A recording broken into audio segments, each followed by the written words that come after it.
ಆಹಾ! ಈ ಉಪ್ಪಿಟ್ಟು ಅದ್ಭುತ ರುಚಿ ರೀ. ಬನ್ನಿ ಈ ಉಪ್ಪಿಟ್ಟನ್ನ ಹೇಗೆ ಮಾಡೋದಂತ ನೋಡೋಣ.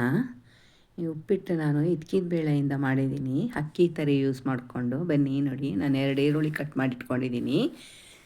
ಈರುಳ್ಳಿ ಹಾಕಿದಷ್ಟು ಉಪ್ಪಿಟ್ಟು ರುಚಿ ತುಂಬ ಚೆನ್ನಾಗಿರುತ್ತೆ. 2 ಮೀಡಿಯಮ್ ಸೈಜ್ದು ಈರುಳ್ಳಿ ಈ ಥರ ಸ್ಲೈಸ್ ಆಗಿ ನೀಟಾಗಿ ಸಣ್ಣದಾಗಿ ಕಟ್ ಮಾಡಿ ಇಟ್ಕೊಂಡಿದ್ದೀನಿ. ಹಾಗೆ ಒಂದು 6 ಮೆಣಸಿನ್ಕಾಯಿ ಹಾಕ್ಕೊಂಡಿದ್ದೀನಿ.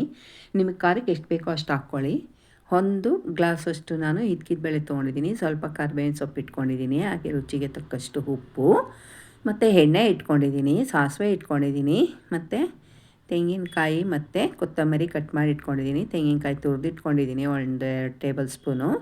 ಬನ್ನಿ ಇವಾಗ ನಾವು ಅಷ್ಟೇ ಪ್ರಮಾಣದಲ್ಲಿ ರವೆ ಕೂಡ 1.5 ಗ್ಲಾಸ್ ತೊಗೋತೀನಿ. ನಾನು ಭಾಗ್ಯಲಕ್ಷ್ಮಿಯವ್ರದ್ದು ಇಡ್ಲಿ ರವೆ ತೊಗೊಂಡಿದ್ದೀನಿ. ನೀವು ಬೇಕಾದ್ರೆ ಮನೇಲಿ ಮಾಡಿದ್ದು ಅಕ್ಕಿ ತರಿ ಬೇಕಂದ್ರೂ ತೊಗೋಬೋದು. ಇದು ಅಕ್ಕಿ ತರಿ ಇಡ್ಲಿಗೆ ಅಂತ ತಂದಿದ್ದೆ, ಅದು ಉಳಿದಿತ್ತು, ಅದರಲ್ಲೇ ಮಾಡ್ತಾಯಿದ್ದೀನಿ ನಾನು.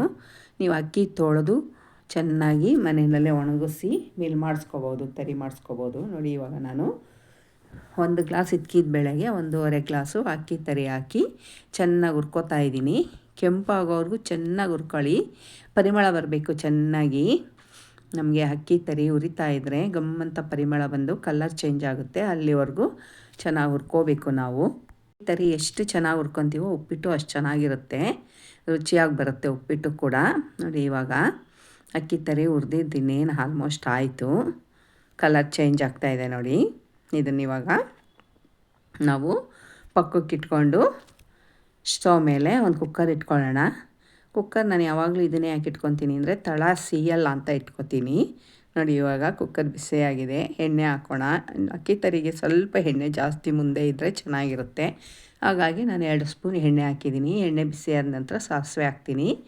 ಸಾಸಿವೆ ಚಟಪಟ ಅಂತ ಇದೆ. ಈಗ ಹೆಚ್ಚಿಟ್ಕೊಂಡಿರೋ ಈರುಳ್ಳಿ, 2 ಈರುಳ್ಳಿ, ಹಸಿಮೆಣ್ಸಿನ್ಕಾಯಿ, ಕರಿಬೇವಿನ ಸೊಪ್ಪೆಲ್ಲ ಒಟ್ಟಿಗೆ ಹಾಕಿ ಚೆನ್ನಾಗಿ ಫ್ರೈ ಮಾಡ್ಕೊತೀನಿ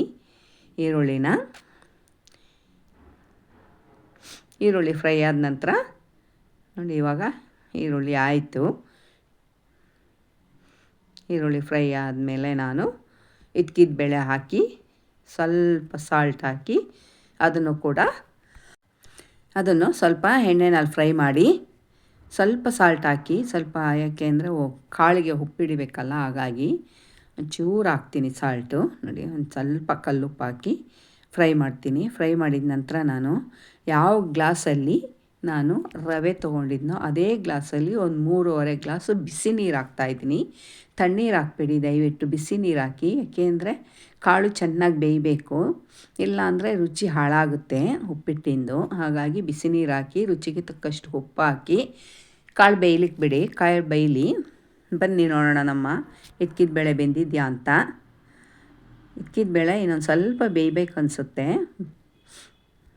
ನೋಡಿ ನಾನು ಸ್ವಲ್ಪ ಬೇಯಬೇಕು ಇದ್ಕಿದ ಬೇಳೆ. ಇನ್ನೊಂದು 2 ನಿಮಿಷ ಬಿಡೋಣ, ಚೆನ್ನಾಗಿ ಬೇಯುತ್ತೆ. ನೋಡಿ ಇವಾಗ ಇದ್ಕಿದ ಬೇಳೆ ಚೆನ್ನಾಗಿ ಬೆಂದಿದೆ. ಇವಾಗ ನಾವು ಇದಕ್ಕೆ ಅಕ್ಕಿ ತರಿ ಹುರಿದಿಟ್ಕೊಂಡಿದ್ದೀವಲ್ಲ ಅಕ್ಕಿ ರವೆ, ಅದನ್ನು ಇದಕ್ಕೆ ಮಿಕ್ಸ್ ಮಾಡಿ ಚೆನ್ನಾಗಿ ತಿರುಗಿಸ್ಕೊಂಬರೋಣ. ನೋಡಿ ಇವಾಗ ಎಲ್ಲ ಚೆನ್ನಾಗಿ ರವೆ ಎಲ್ಲ ಹಾಕಿ ಮಿಕ್ಸ್ ಮಾಡಿದಾಗಿದೆ. ಮುಚ್ಚಿಡೋಣ, ಒಂದು 5 ನಿಮಿಷ ಬೇಯಲಿ.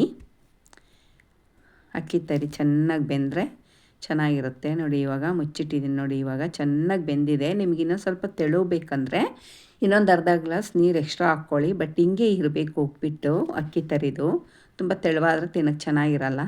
ಕಟ್ ಮಾಡಿರೋ ಕೊತ್ತಂಬರಿ ಮತ್ತು ತುರಿದಿಟ್ಕೊಂಡಿರೋ ತೆಂಗಿನಕಾಯಿನ ಹಾಕಿ ಚೆನ್ನಾಗಿ ಮಿಕ್ಸ್ ಮಾಡಿದ್ರೆ ನಮ್ಮ ಅಕ್ಕಿ ತರಿ ಉಪ್ಪಿಟ್ಟು ತಿನ್ನೋಕ್ಕೆ ರೆಡಿಯಾಗುತ್ತೆ. ಹಾಗೆ ಅದ್ರ ಮೇಲೆ 2 ಸ್ಪೂನ್ ತುಪ್ಪ ಹಾಕಿ ರುಚಿ ತುಂಬ ಚೆನ್ನಾಗಿರುತ್ತೆ. ಯಾರೆಲ್ಲ ಹೊಸದಾಗಿ ನನ್ನ ಚಾನಲ್ನ ನೋಡ್ತಿದ್ದೀರೋ ಪ್ಲೀಸ್ ಸಬ್ಸ್ಕ್ರೈಬ್ ಮಾಡ್ಕೊಂಡು ನೋಡಿ, ಲೈಕ್ ಮಾಡಿ, ಶೇರ್ ಮಾಡಿ, ಕಮೆಂಟ್ ಮಾಡಿ. ಹಾಗೆ ಬೆಲ್ಲೈಕನ್ನ ಸೆಲೆಕ್ಟ್ ಮಾಡಿಕೊಂಡ್ರೆ ಹಾಲ್ ಅಂತ ಆಪ್ಷನ್ ಬರುತ್ತೆ, ಅದನ್ನು ಪ್ರೆಸ್ ಮಾಡ್ಕೊಳ್ಳಿ. ನಾನು ಹಾಕೋ ವಿಡಿಯೋ ಮೊದಲೇ ನಿಮಗೆ ಬಂದು ತಲುಪುತ್ತೆ. ಓಕೆ ಫ್ರೆಂಡ್, ಇಷ್ಟೊತ್ತವರೆಗೂ ನನ್ನ ವಿಡಿಯೋ ನೋಡಿದ್ದಕ್ಕೆ ನಿಮ್ಮೆಲ್ರಿಗೂ ಧನ್ಯವಾದಗಳು.